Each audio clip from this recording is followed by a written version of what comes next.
Hello there, everyone, and welcome back to another episode of the Purple Breakdown. I am your host, Alex, and I'm so excited to be back here on another episode with you. It's a new week. It's a Monday, and it's such a great Monday. It's a great Monday. It's a great day to be alive, and we're here on the Purple Breakdown, a podcast covering the Baltimore Ravens. I'm so excited to be back here with you guys, and I will be posting more consistently again, as this past week I was in New York. I got to watch Yankees opening day at Yankee Stadium on Saturday. Hung out with my college roommates and friends. So shout out to you, Ryan, Jake, and Dan. So glad that I got to be around with you guys and hang out with you guys again. Can't wait to see you guys again. So shout out to you three. And thank you so much for hosting us, Ryan. But now I will be more consistently posting again because it was harder to post when I was up there. But now I'll be consistently posting again. Now I'm back home. You can see us. We're back in our normal area where I normally do the podcast. You will see a new thing in the background. This is little trophy I got while I was up there because this past year I was part of a fantasy football league with my friends from college as well as some of Jacob's family members and friends. And there was a trophy on the line in that league, and I won the league. I won that fantasy football league, and so I get the trophy until the next champion is crowned, and I'm hoping that it just stays here with me. It's a very nice trophy. It's got names on it, so I'm going to put my name on it. So you'll see for a little while here the fantasy football trophy in the background as I get to, show off a little bit to the league I was in of who has won for at least 1 year. It's only my third year in the league, and my first year I placed third. My last year I didn't. 2 years ago I didn't do that well, but this past year I came back and did really well. Well, I had Christian McCaffrey 2 years ago, and he got injured right off the bat, and my league just went bad from there because I didn't have a running back to replace. So you'll see that in the background a lot now. But I want to thank you all so much for joining in, and first things first, if you like the content that you are hearing, please consider subscribing, liking, sharing, and commenting. Same for Spotify. Follow, review, and leave a comment. Remember, your comments make my day. I read them every start of the morning, and I always try and respond as quick as I can, as well as you get the shout outs in the long form videos like these where I will read out your comments and we can go in and discuss them. I want to talk Ravens, and comments are one of the ways to do that. So please remember to comment and subscribe and like. So thank you so much. Let's jump right into it today and get talking about the Ravens, and starting with comments. So David, you said, another great video. I'm going to the draft with a positive outlook, knowing whoever they pick early will help the team. These international games make me nervous, as in how players recover and all the extra attention put on that game. The international exposure on the team is great, so hopefully positives outweigh the negatives. I think the positives will outweigh the negatives here. The Ravens were due for an international game like this, and I was hoping that it was going to be Europe, more specifically Great Britain, because there's a growing fan base of Ravens in Great Britain. But if we're getting the Rio game, that's great too. It'll be a fun game out there. It'll put publicity out there, help grow the franchise and grow it into new areas. It'll be the first time they're ever playing a game in Rio.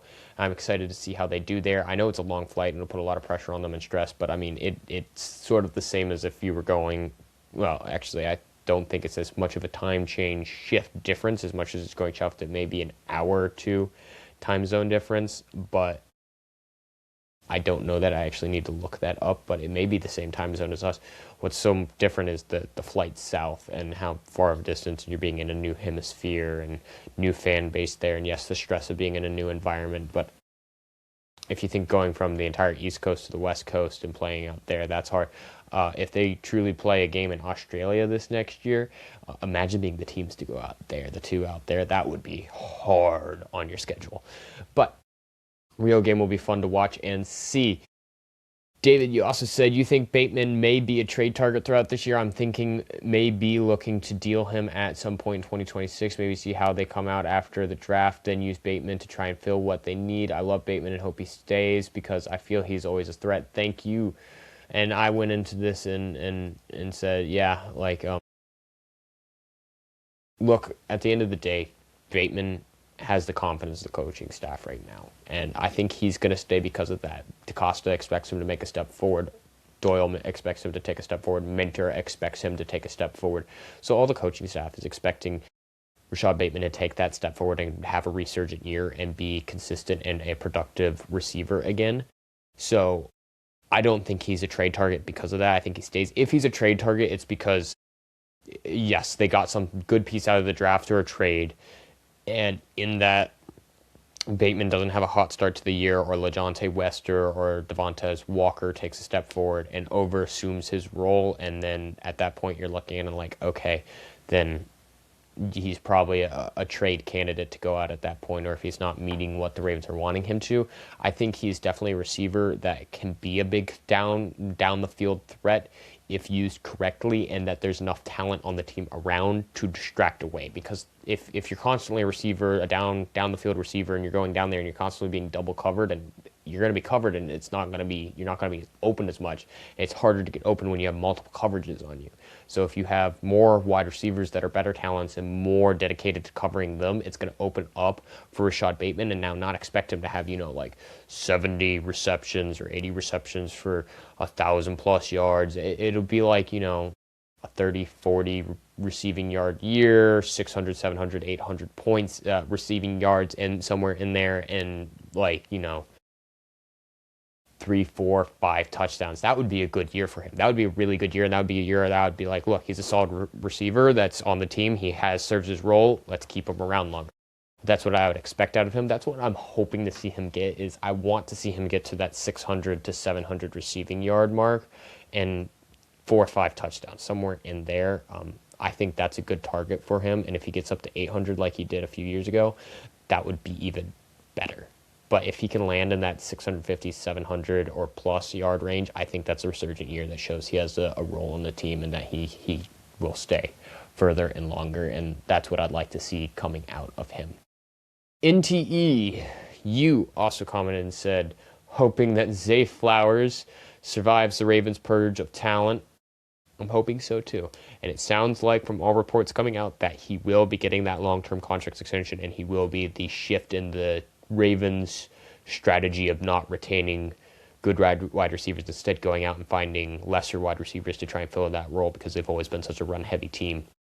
And so I think this will be that shift in the paradigm that the Ravens have a homegrown receiver that is a solid receiver and will stay and continue to stay. That is a wide receiver one, if not a top wide receiver one, but is a wide receiver one in the league. And I will debate anyone on that. So thank you, NTE and David. I love hearing from you guys. You are consistent, always in commenting, and it makes me smile every day when I get to see you guys comment. Thank you so much for commenting. Keep it up. Shout out to you too. So let's jump into the juicy stuff today and what is happening. Well, let's talk about first what happened over this weekend, which is that the Ravens have made another signing, which is they have signed Luke Elzinga. He is a punter out of Oklahoma. He was an undrafted free agent in 2025, went to practice for the Tennessee Titans in preseason, didn't get on there, and now he's been signed onto the Ravens roster. He is the only Raven punter signed to the Ravens roster as of this moment, going into the offseason trainings that just started today. We had no punter on the roster, so he's the first one on there. I expect them to either try signing another or possibly drafting one in the later rounds. You just need competition at punter for it. He averaged 43.1 yards per punt when he was at Oklahoma, so we will see how he does. Expect further competition for the punting spot, and they're trying to replace Jordan Stout, which will be a hard task to do, but maybe Luke Elzinga is the answer to that. We will have to see. I expect further competition there at it. It's just adding to the special teams unit, and we will see how he does. I don't know as much about him, and I'm curious to see how he performs in the offseason trainings. So that is the first free agency signing news. We will go further into Ravens offseason training and the training that started today in a minute, after we go into some other news. So let's go into what has happened next. Sorry, I'm bringing up one thing because I need this to get up. My Chromebook just sort of malfunctioned on me. All right, there we go. Sorry for the delay, but let's get into it. So, just released today, Adam Schefter made a massive announcement that was a little like, holy moly, take a step back, everyone. What's going on? Dexter Lawrence is, per Adam Schefter, requesting a trade. He is refusing to participate in the team's offseason workout programs that John Harbaugh and the Giants will be starting tomorrow, and he wants a trade. He wants to get out of the team. This is massive news for the rest of the league. A Pro Bowl caliber defensive tackle who has had amazing seasons wanting out. It can shift how defenses play with having him on it, and he's a great boon to any defense he ends up on. When you look at his PFF grade for this past year, he had a 75.6 overall grade. He was better on the pass rush grade at an 84.5 and a 57 run defense grade. He had 22 solo tackles and 12 assists. He had no forced fumbles, and he had half a sack. If you look at his best years, I mean, you can talk about 2022 where he had 68 total tackles, solo 33 assists, 7.5 sacks, 2 forced fumbles. You can talk about 2024, he had 44 tackles, 23 solo, 21 assists, but 9 sacks and 1 forced fumble. In total over his entire career so far, and he started in 2019, he's had 341 tackles, 85 solo, 156 assists, 30.5 sacks, 5 forced fumbles, and 1 interception that he had this past year. This past year was a regression year for him with how he performed, really, and what he did. There's debates as to whether or not he was playing through injuries at that time. There's nobody can argue that he's not an amazing defensive player. I mean, he's 6'4", 342 pounds, 28 years old, still has good years ahead of him. He's one of the better defensive tackles in the league, and it should be, why I'm bringing this up, is he should be a possible trade target candidate for the Ravens. The Ravens need to add depth at defensive tackle, and there's not entirely, as we went into on the last podcast.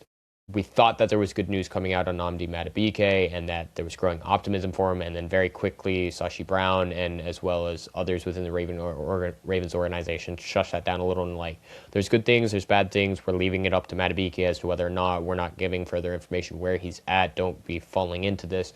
So we're back to square one with him there, and if the Ravens need extra assurance there and to have somebody there, Dexter Lawrence could very well be that. Now, if the Ravens are going to trade for Dexter Lawrence, they have to do what they did with Max Crosby, and they have to give up a first-round pick at the very least. It will be a first-round pick that they're giving up.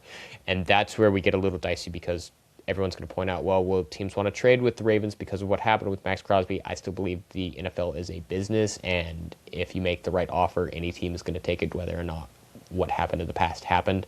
So I think it's a business. It's something that definitely going to happen. Anyone that's going to say that nobody will make deals with the Ravens is kidding themselves. It's a business. People are going to make trades. They're going to make deals. They're going to make signings. Move on. Stop talking about it. It's something in the past now. It's behind us. People can be mad and angry about it. It's not going to stop the NFL from operating, though. And when looking at this, Ravens would have to give up first-round pick. Now, we know the Ravens rarely decide to give up first-round picks for a player. So that's question number one of whether or not the Ravens would pick him up.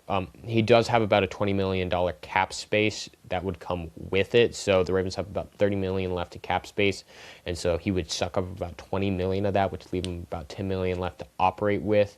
And if the Ravens still want to get edge and other positions, wide receiver possibly, tight end, or anything like that, that money would get sucked up very quickly. My thinking was if you got Dexter Lawrence and then Jadeveon Clowney, the two of that combined takes up about $26 million, which leaves you with about $4 million left, which isn't too much, and those pretty much would be your two last free agency signings besides some very low ones that you're not paying much. But this still doesn't mean that the Ravens couldn't trade for him just because the $20 million and sucking up and leaving only $10 million left in the cap space and giving up a first-round pick. Because if you traded for him, that would be your first-round pick. Your first-round pick is essentially Dexter Lawrence at that point. And when you look at Dexter Lawrence's contract,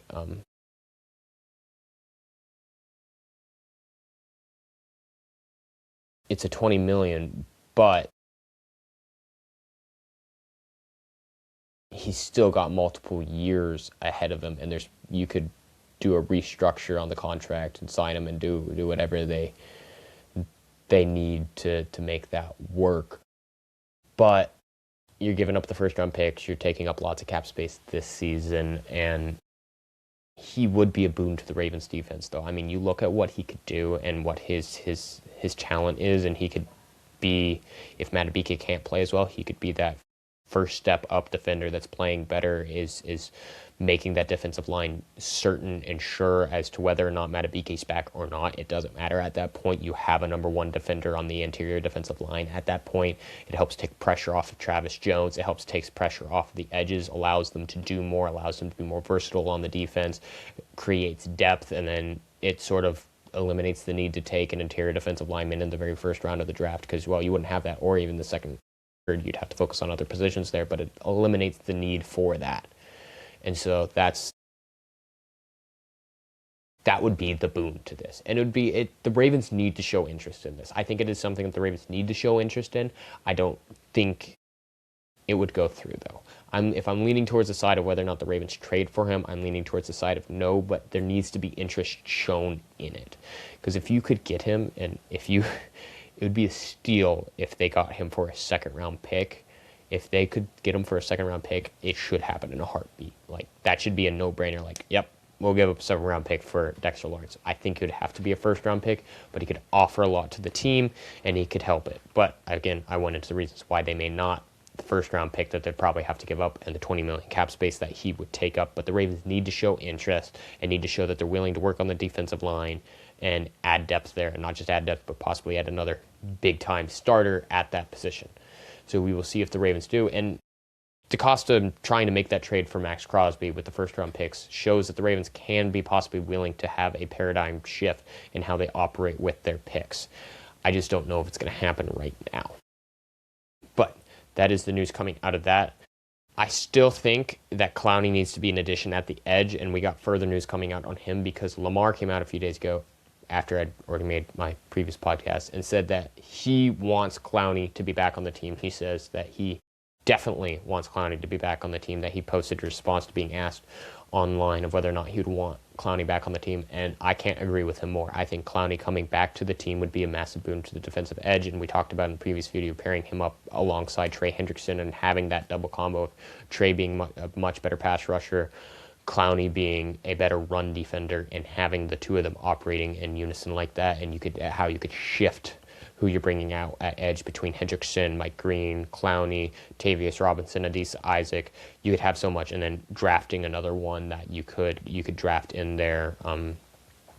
It could be such a good thing for the Ravens to operate moving forward like that. And I like hearing that Lamar is constantly coming out here and saying, like, yeah, I'm supporting these players. I want these players coming because what's one of the biggest draws of coming to playing for the Ravens besides having one of the best defenses in the league historically in the past and the culture that is there? You get to play alongside some of the best players in the league. You get Roquan Smith there, Kyle Hamilton, you get Lamar Jackson, Derrick Henry. You get some of these best players in the league, and you have Lamar saying, yeah, come back. People want to play with Lamar. That's part of the advantage of having these great players on this team and a culture like that players want to come to teams like that. And I think Clowney could come back because of that. Remember, his expected contract value would be about $5.5 million right now. So that's the one thing that could delay if the Ravens do a trade for Dexter Lawrence. They may go elsewhere to try and save a little more money at that position. But I think Clowney is a big boon for the Ravens and would be a massive success if he comes back to the Ravens. So we will see how that goes going forward. There's still plenty of time left before the draft. The draft is coming up close to the end of this month. Well, actually, we only have a few weeks left before it. But there's still time to make moves and to help fully shore up before the draft. And we may see multiple moves made after the draft. Just remember that.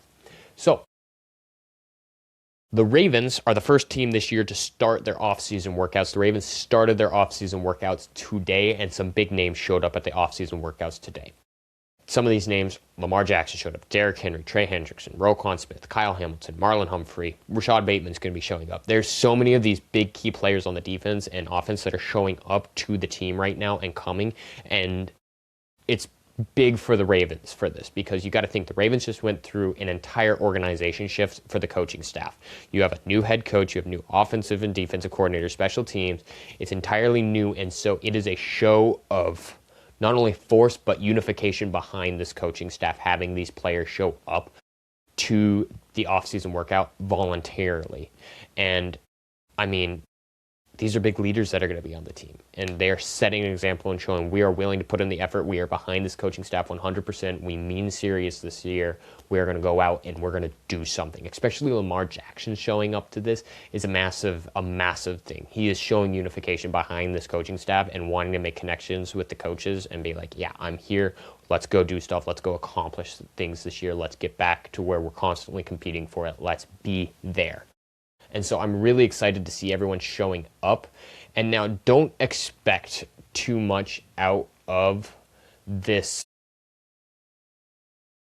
off-season training occurring right now, because what is occurring right now is that it's a 2-week sort of workout program that is focusing on strength, conditioning, and physical rehabilitation, as well as some meetings with players, team meetings. That's all they're doing right now. They're not doing, pads on. They're not really doing team exercises where they're having massive plays getting drawn up. What they're doing is they're doing strength conditioning, physical rehabilitation, and team meetings. That's what they're focusing on right now.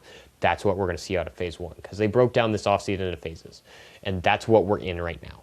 So expect to see players showing up, showing that they want to create connections with coaches, that they want to show that they're willing to put in the effort and work, that they want to show that there's a unified team here, a unified front, and that they want to go accomplish stuff, but don't expect the big, neat, gritty stuff that occurs later on in the offseason. Phase 2 will be 3 weeks of the offseason after this phase 1, which will consist of on-field workouts, which could be player instruction, drills, team practices, more. No live contact in this, or offense or defense drills can be permitted during that time. But you'll get to see more player instruction and some individual drills and practices that can get done. Phase 3 will be the final 4 weeks of the program, and it's going to be a total of 10 organized OTAs. So it's your organized team activities, OTA practices, and during that, you can't have live contact either, but you can have 7-on-7s, 9-on-7s, 11-on-11 drills, and that will be a lot more of the nitty-gritty, what's going on with the team, where can we expect, can we see. After that, we'll have rookie minicamp, where the rookies will come out after the draft, and it'll be our first time seeing them in May and what they're capable of and doing. Then we'll have some more OTAs after that, which will begin with meetings on May 18th, 19th, 21st, 26th, and 28th of May, and then June 2nd and June 4th, and then mandatory minicamp from June 9th to 11th. And then after that, it'll be the start of full-on training and everything after that. But we are just in the first very itty-bitty phase of training camp, off-season training right now, and this is all voluntary stuff. It's to show unification behind the team, and I think that's what they're trying to do right now, is show that they have a unified front behind the team and are willing to put forth the effort and connect with the coaches. And so we are going through multiple different phases now, phases 1 through 4, and don't expect too much coming out of this. Besides, you may get some interviews, some meetings, team meetings, and to see how players are conditioning themselves and what their sort of physicality is at this moment. So that is all I have for you today. It's been an amazing blast being on here. I want to thank you all so much for joining in and listening. I hope you found it helpful and fun and a little educational what's going on with the Ravens. And if you like the material that you're hearing, please, again, consider subscribing, liking, sharing, and commenting, doing the same on Spotify, following, reviewing, and leaving a review and commenting. Please leave those comments if you want them mentioned in the next long form video, as well as just to make my day. I love reading from them. I love responding to you guys. I want to talk Ravens. That's how this is done. So I'm not just this only one talking into a screen and a microphone, that I also get to hear from you guys what you guys are thinking about this. I want to thank you all so much for joining in and jumping in. I want to thank everyone who has subscribed up to this time. We are at 78 subscribers. We're 2 away from 80. I'm hoping to get up to 90 by the end of this month. So I'd like to see that done and accomplished. So please, if you really do like hearing the content, show it by subscribing. It makes my day. I love seeing that number go up because it means the community's growing, and I love seeing that, and I want to talk with more of you and get this pushing out further. So I want to thank you all so much. Have a great rest of your day, and I can't wait to post next. See you all next time.